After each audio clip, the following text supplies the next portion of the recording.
Baik, bismillahirrahmanirrahim. Salam Om Swastiastu, Namo Buddhaya, salam kebajikan, salam sejahtera untuk kita semua. Assalamualaikum warahmatullahi wabarakatuh. Waalaikumsalam warahmatullahi wabarakatuh. Puji syukur kehadirat Allah Subhanahu wa taala yang mana atas berkat rahmat hidayah serta inayahnya kita dapat kembali berkumpul pada kegiatan hari ini. Dan alhamdulillah kita juga bisa berkumpul dengan keadaan sehat walafiat dengan melaksanakan pembelajaran secara tatap muka. Dengan yang kita ketahui bahwa kita sering kali melakukan pembelajaran secara tatap maya, dan alhamdulillah kita bisa kembali berkumpul secara tatap muka. Tak lupa salawat serta salam kita curah limpahkan kepada junjungan alam, yakni Habibana wa Nabiyana Kanjeng Nabi Muhammad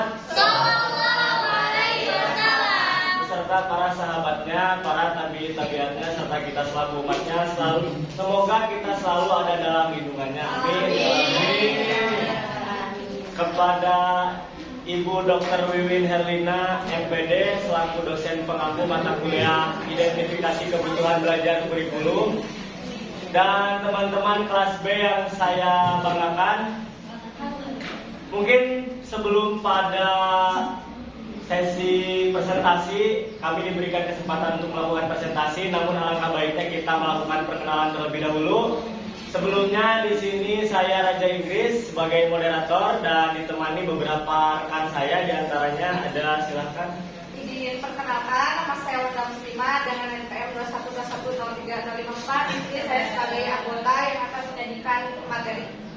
Perkenalkan, nama saya Nina Layani dengan NPM 212103057. Kemudian izin memperkenalkan diri, nama saya Fatia Nuranifa dengan NPM 212103046. Saya sebagai anggota dari kelompok 4. Baik, pada kesempatan ini kami akan mempresentasikan mengenai belajar kurikulum dengan strategi yang tepat untuk penyampaian materi dalam pembelajaran.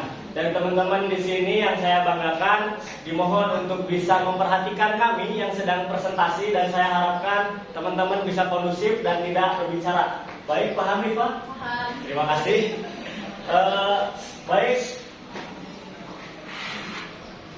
Selanjutnya dari beberapa bahasan yang akan kami sampaikan, di sini ada beberapa pokok pembahasan, diantaranya yang akan kami bahas. Ada hakikat belajar kurikulum, ada pemilihan metode penyampaian materi, ada pengelolaan kelas, dan ada media dalam penyampaian materi.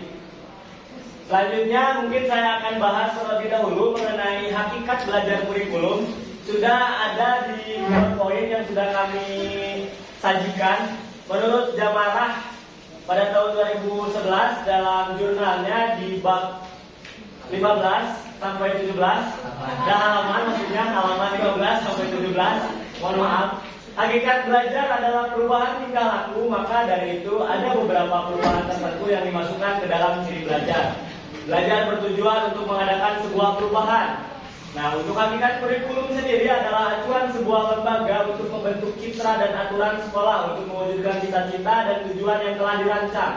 Pada dasarnya sebuah kurikulum dibentuk dan dirancang agar mampu mewujudkan anak didik yang memuat semua aspek, baik aspek kognitif, afektif, maupun psikomotorik. Nah, hakikat belajar perlu kita sadari bahwasanya belajar di sini bertujuan untuk mengadakan sebuah perubahan, baik segi perubahan dalam attitude, tingkah laku, ataupun dalam pola pikir kita atau dalam kehidupan kita sehari-hari. Pentingnya kita belajar, pentingnya kita mengetahui sesuatu dari sini, dari pembelajaran. Pembelajaran bisa mempengaruhi segalanya, baik kita bisa menjadi orang yang berpikir kritis, baik yang tadinya tidak baik menjadi baik, yang tadinya tahu menjadi yang tadinya tidak tahu menjadi tahu, yang tadinya salah menjadi benar. Itu semua didapatkan dari belajar. Dan kurikulum diadakan seperti ini, bahwasanya dalam sebuah pembelajaran atau dalam setiap belajar kita dirancang dan kita distrategikan agar terarah. Mengapa harus terarah? Agar kita mencapai pada tujuan yang kita inginkan. Tuh, teman-teman semua. Nah, pelajaran yang kita inginkan atau sesuatu yang kita inginkan dirancang semuanya dalam sebuah kurikulum. Kurikulum ini tadi sudah disebutkan bahwa ini adalah acuan sebuah lembaga untuk membentuk citra dan aturan sekolah. Maksudnya di sini untuk membentuk citra dan aturan sekolah seperti kita dalam menggunakan pakaian juga kan diajarkan dari segi kurikulumnya, terus metode pembelajarannya seperti apa yang nanti akan dibahas, terus tujuannya mau seperti apa dan lain-lain sebagainya. Dengan kata lain yaitu proses perubahan kepribadian seorang, di mana perubahan tersebut dalam bentuk peningkatan kualitas perilaku seperti peningkatan pengetahuan, keterampilan, daya pikir, pemahaman sikap, dan berbagai kemampuan lainnya yang telah dirancang dalam sebuah strategi sebagai acuan lembaga untuk membentuk citra atau aturan sekolah Nah, di sini ya balik lagi bentar. Peran kurikulum ya diantaranya itu kurikulum berperan dalam mewariskan nilai positif dan nilai budaya. Next. Nah, peran kreatif, ada juga peran kritis dan evaluatif. Teman-teman bisa silakan dibaca juga peranan kreatif itu seperti apa, peranan kritis dan evaluatif. Mekanisme seleksi oleh kurikulum akan peranan yang pertama dan yang ketiga yang terkait warisan pengetahuan, kebudayaan, informasi yang harus diseleksi terlebih dahulu sebelum disebarluaskan kepada peserta didik. Ini sangat penting ya, tadi sangat penting. Lanjut. Benar tadi. Mungkin yang bisa saya sampaikan dalam perantara tentang hakikat belajar kurikulum mungkin seperti itu. Selanjutnya akan saya serahkan kepada teman saya yang akan mempresentasikan pokok pembahasan selanjutnya. Saya persilakan, Bangga. Nah, terima kasih kepada moderator atas kesempatan ini kepada saya untuk memaparkan materi yang selanjutnya. Baik, teman-teman, yang selanjutnya mengenai materi pemilihan metode belajar. Metode itu sangat penting dalam pembelajaran karena metode pembelajaran merupakan salah satu alat untuk kita sebagai guru atau pendidik menyampaikan materi kepada siswanya. Agar apa? Agar materi yang kita sampaikan dapat lebih dipahami dan dapat berjalan dengan efektif. Nah, di sini ada beberapa aspek yang digunakan guru dalam metode pembelajaran. Yang pertama yaitu tujuan pembelajaran. Dalam setiap metode pembelajaran, guru harus tahu dulu nih apa pencapaian yang akan dicapai atau indikator pencapaian dari pembelajaran tersebut. Lalu latar belakang siswa akan menjadi penentu untuk apa dan bagaimana metode yang harus guru terapkan kepada siswa untuk menyampaikan materinya. Lalu fasilitas yang tersedia. Ini juga merupakan masuk kepada aspek ketika pemilihan metode belajar oleh guru. Waktu dan lingkungan sekolah. Ini sangat berpengaruh gitu ya untuk metode pembelajaran. Lalu biasanya guru itu menerapkan metode konvensional seperti ceramah, tanya jawab, dan pemberian tugas. Nah, metode konvensional masih mudah diamati oleh setiap siswanya karena dominan siswa itu lebih melekat pada metode guru yang seperti itu. Mungkin selanjutnya disampaikan oleh rekan saya. Baik, di sini saya akan menjelaskan mengenai pengelolaan kelas. Definisinya yaitu suatu usaha untuk menyiapkan kondisi yang optimal agar proses atau kegiatan mengajar dapat berjalan dengan lancar. Adapun tujuan pengelolaan kelas menurut Ahmad yaitu sebagai berikut. Yang pertama yaitu mewujudkan situasi dan kondisi kelas baik sebagai lingkungan belajar dan kelompok belajar yang memungkinkan untuk mengembangkan kemampuannya. Yang kedua yaitu menghilangkan berbagai hambatan sehingga interaksi bagi mengajar menjadi tidak terganggu. Kemudian yang ketiga yaitu untuk membina dan membimbing peserta didik sesuai dengan latar belakang yang dimilikinya. Kemudian yang terakhir yaitu menyediakan serta mengatur berbagai fasilitas kemudian kegiatan pembelajaran. Adapun prinsip-prinsip pengelolaan kelas, yang pertama yaitu hangat dan antusias. Maksudnya yaitu seorang guru harus memiliki sikap tersebut agar pembelajaran dapat berjalan dengan lancar. Yang kedua yaitu tantangan, yaitu penggunaan kata-kata, cara kerja, usaha tindakan, dan bahan-bahan yang sifatnya menantang akan agar semangat dalam melakukan pembelajaran. Yang ketiga yaitu ada kelulusan, yaitu harus dimiliki oleh setiap guru karena akan menciptakan iklim belajar yang efektif. Dan yang keempat yaitu prinsip pembelajaran haruslah bersama diri. Dan yang kelima yaitu penekanan terhadap hal-hal positif. Dapat dilakukan dengan cara memberi penguatan kepada para peserta didik dan menghindari kesalahan yang dapat mengganggu proses belajar mengajar. Dan yang terakhir yaitu menanamkan sikap disiplin. Sekian yang dapat saya sampaikan, saya serahkan kepada teman-teman. Teman-teman diharapkan untuk kondusif ya, karena sebelah sini sangat tidak kondusif dan kami sedang direkam. Suaranya pasti bakal masuk ya. Jadi tolong kalau misalkan mau ngobrol di luar saja, silakan. Baik, mungkin yang selanjutnya adalah mengenai media dalam penyampaian materi pembelajaran. Seperti yang kita tahu ya, bahwasannya media pembelajaran itu merupakan suatu alat pembantu secara efektif yang memang dapat digunakan oleh pendidik untuk mencapai tujuan yang diinginkan. Seperti itu. Adapun mengenai manfaat penggunaan media pembelajaran di sini adalah sebagai alat yang memang untuk membangkitkan keinginan serta minat yang baru, membangkitkan motivasi serta rangsangan kegiatan belajar dan bahkan membawa pengaruh-pengaruh psikologis terhadap siswanya ataupun peserta didik. Kemudian jenis media pembelajaran yang memang pada umum dilakukan atau diterapkan seperti media cetak, buku, modul dan lain sebagainya. Seperti yang kita tahu ya, bahwasannya beberapa sekolah yang menggunakan jenis media pembelajaran seperti menggunakan gambar, objek-objek nyata yang memang umum digunakan gitu, apalagi kita pandemi gitu kan, belajar tuh online. Kalau misalkan menggunakan media cetak saja dirasa kurang cukup seperti itu. Seperti contohnya audio, video, VCD maupun PowerPoint, Zoom itu termasuk juga. Kemudian dasar pertimbangan untuk memilih media pembelajaran yang memang sangat sederhana, disesuaikan dengan kondisi serta prinsip-prinsip psikologi dari si peserta didiknya sendiri seperti itu. Kemudian yang selanjutnya itu berbagai kondisi dan prinsip-prinsip psikologi yang perlu mendapatkan perkembangan dalam memilih dan penggunaan media, yaitu seperti motivasi, perbedaan individual, tujuan belajar serta isi organisasi, kemudian persiapan pra belajar, emosi, feedback, penguatan, latihan dan penerapan. Dalam hal ini gitu ya, si media pembelajaran itu merupakan salah satu alat bantu yang memang digunakan dalam proses belajar mengajar gitu, yang dilakukan oleh si pendidik sama peserta didiknya. Kemudian hal ini dilakukan untuk merangsang pola pembelajaran agar dapat menunjang keberhasilan gitu. Di sisi lain kan ada kurikulum gitu. Kurikulum nggak akan berjalan dengan lancar tanpa adanya media pembelajaran. Seperti itu. Baik, terima kasih. Beberapa penyampaian dari pokok pembahasan sudah kami sampaikan.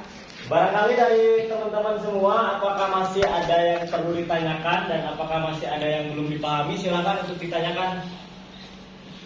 Untuk 3 orang penanya saja, 3 orang ya. Untuk 3 orang penanya, silakan acungkan tangan bagi yang ingin bertanya. Mangga.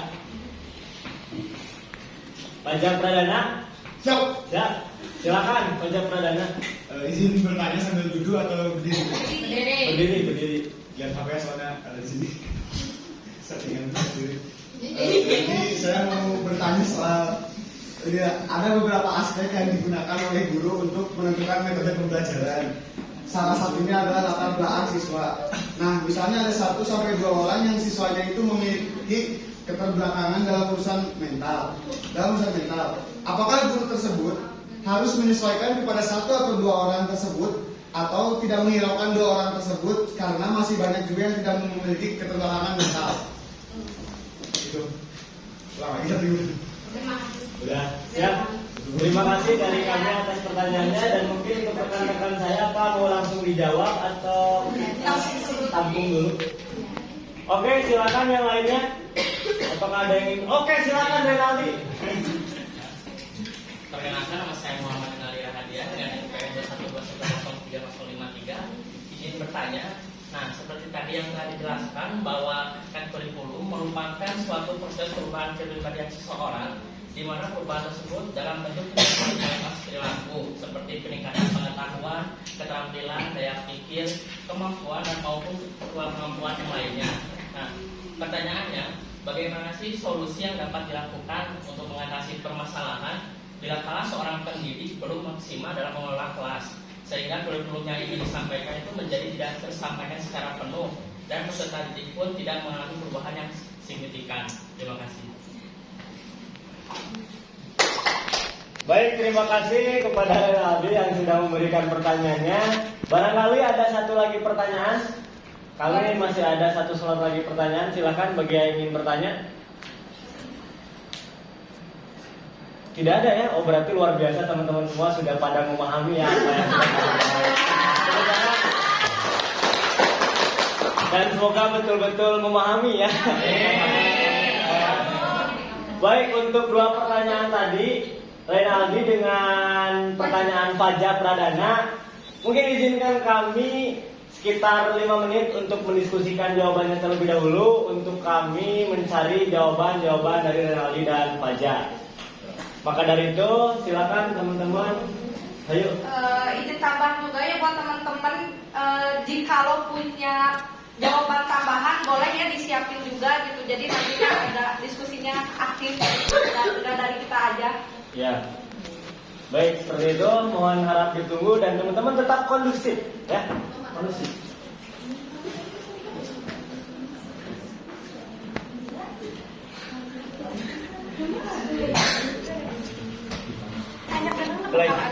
Play. Oke, karena waktu sudah kita lakukan untuk melakukan diskusi mencari jawaban dari Renaldi dan Fajar Pradana Mawardi putranya Ibu Desi. Jadi pada kesempatan ini mungkin untuk pertanyaan Fajar Pradana akan dijawab oleh Fatia Nur Latifah. Kepada Fatia Nur Latifah saya persilakan waktu dan tempat. Silakan. Baik, izin menjawab pertanyaan dari Fajar. Kan jadi inti dari pertanyaan itu, metode apa sih yang bisa diterapkan ketika ada 1 atau 2 orang siswa yang memiliki keterbelakangan atau keterbatasan mental. Nah, namun di sini konteksnya dominan yang biasa gitu ya, yang tidak mempunyai hal tersebut. Namun di sini ada metode pembelajaran diferensiasi yang merupakan metode pembelajaran yang diakomodasi dari semua perbedaan murid. Dan metode ini terbuka untuk semua murid untuk memberikan kebutuhan yang dibutuhkan oleh muridnya setiap individu. Nah, terus keberagaman dari murid tersendiri kan berbeda-beda ya, karena mereka tumbuh berkembang dari lingkungan yang berbeda. Namun dengan metode ini dapat menyesuaikan dengan materi apa yang disampaikan. Nah, caranya ini termasuk cara dari pembelajaran diferensiasi ini teh. Yang pertama itu mendapatkan konten, mengolah, membangun atau menalar gagasan. Nah, dalam diferensiasi konten ini bukan konten yang seperti di media sosial ya, namun konten di sini adalah metode pembelajaran dengan cara memberikan materi kepada siswanya berdasarkan keterampilan, profil belajar dan pengetahuannya, tetapi tetap sejalan dengan kurikulum yang berlaku gitu. Dalam hal ini juga guru perlu mengatur jenis informasi apa yang akan disampaikan dalam pembelajarannya. Nah, ketika ada murid yang bisa dibilang tidak bisa mengikuti pembelajaran normal, maka itu masuk kepada pengelolaan pendidikan yang dimana harus ada pendampingan khusus. Seperti misalkan anak autis yang seperti itu ya, hal itu sudah harus ada pembinaan secara lebih khusus gitu ya. Nah, mungkin jawaban dari saya sekian. Mungkin dari teman-teman ada yang ingin menambahkan, dipersilahkan. Baik, mungkin seperti itu Fajar Pradana Mawardi putranya Ibu Desi. Pertanyaan dari Fatia Nur Latifah sudah selesai dijawab. Pernyataannya sudah selesai dijawab. Jadi bagaimana, apakah ada tanggapan? Ya, kalau menurut saya buat 1-2 orang yang memang keterbelakangan nama daripada diurusin mending dibuang ya.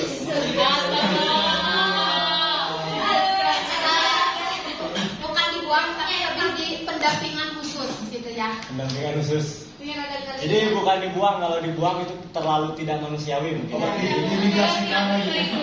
Diberikan perawatan lebih intens, pendampingan lebih khusus. Pendampingan yang Seperti itu mungkin Faja. Ya, mungkin dari karena berbeda dengan kebutuhannya. Ya. Bagaimana? cukup kalau dari saya mah, tapi kalau saya jadi gurunya saya main dipilihin aja orang itu. Ya semoga Faja tidak menjadi gurunya ya. Biar tetap bisa saling memanusiakan manusia gitu. Oke, terima kasih mungkin Faja yang sudah menyampaikan pertanyaannya dan Fatia yang sudah menjawab pertanyaan dari Faja. Dan semoga mudah-mudahan Faja bisa bermanfaat mungkin ya jawaban dari Fatia meskipun tetap mempunyai jawaban Faja sendiri. Jadi selanjutnya mungkin dari teman-teman apakah ada sanggahan atau tanggapan? Masih ada? Silakan. Oh cukup, oke. Mungkin teman-teman juga sudah memahami ya. Teman-teman sudah memahami? Oke, terima kasih kalau teman-teman sudah memahami atas pernyataan tersebut.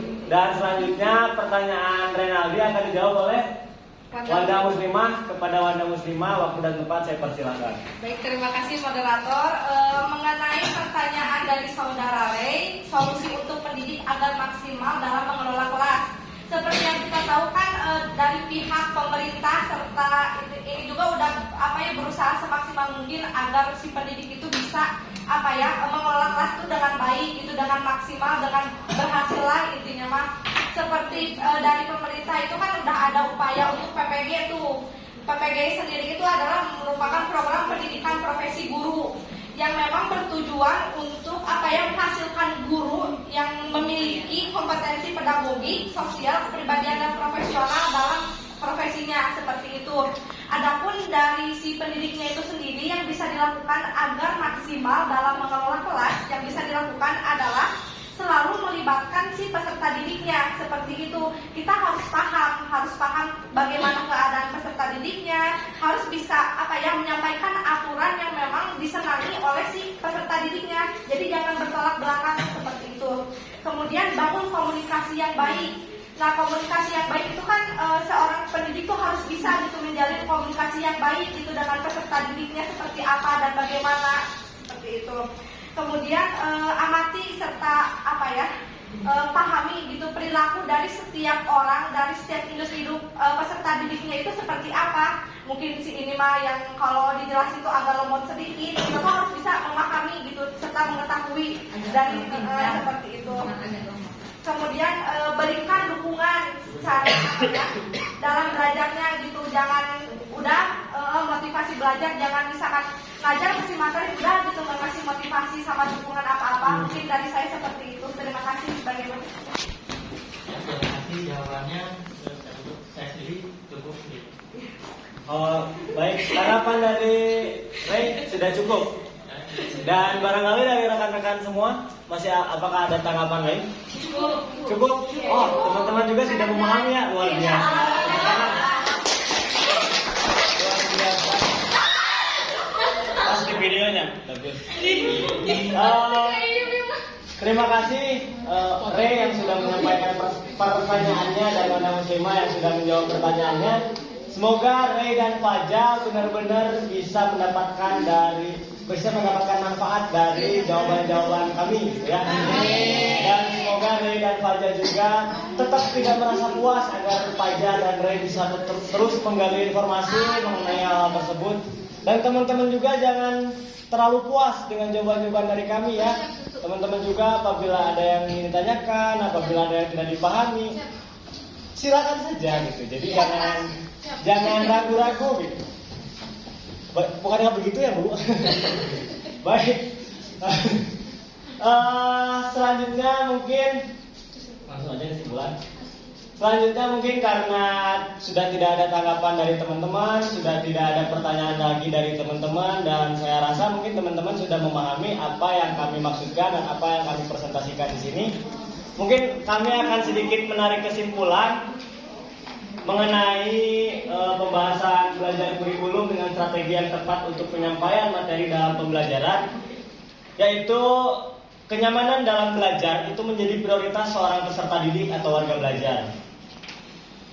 seorang pendidik, guru dan tutor ataupun lainnya ataupun lain sebagainya juga menginginkan materinya tersampaikan dengan sangat efektif.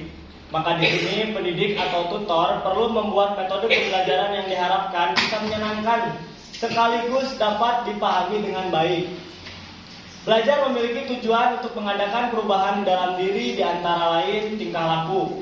Artinya dalam hal ini adalah suatu proses perubahan kepribadian seseorang di mana perubahan tersebut dalam bentuk peningkatan kualitas perilaku seperti peningkatan pengetahuan, daya pikirnya, keterampilan, pengetahuan, sikap dan lain-lain. Itu dirancang dalam sebuah strategi sebagai acuan lembaga untuk membentuk citra atau aturan sekolah ya.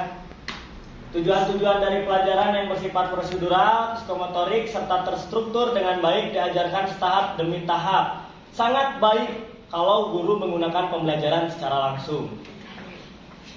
Nah, mungkin cukup sekian apa yang sudah bisa kami simpulkan dan apa yang sudah kami bisa sajikan kepada teman-teman. Saya harapkan sekali lagi dan saya sangat berdoa teman-teman bisa memahami materi ini dengan baik. Teman-teman semoga benar-benar memahami kami ya, benar-benar bisa memahami materi kami maksudnya. Mungkin mohon maaf apabila terdapat banyak kekeliruan dari kami, terdapat kekeliruan salah kata ataupun tingkah laku yang memang kurang berkenan.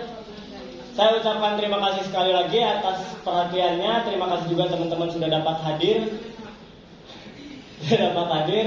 Akhirul kalam mungkin wabillahi taufiq wal hidayah. Wassalamualaikum warahmatullahi wabarakatuh. Waalaikumsalam.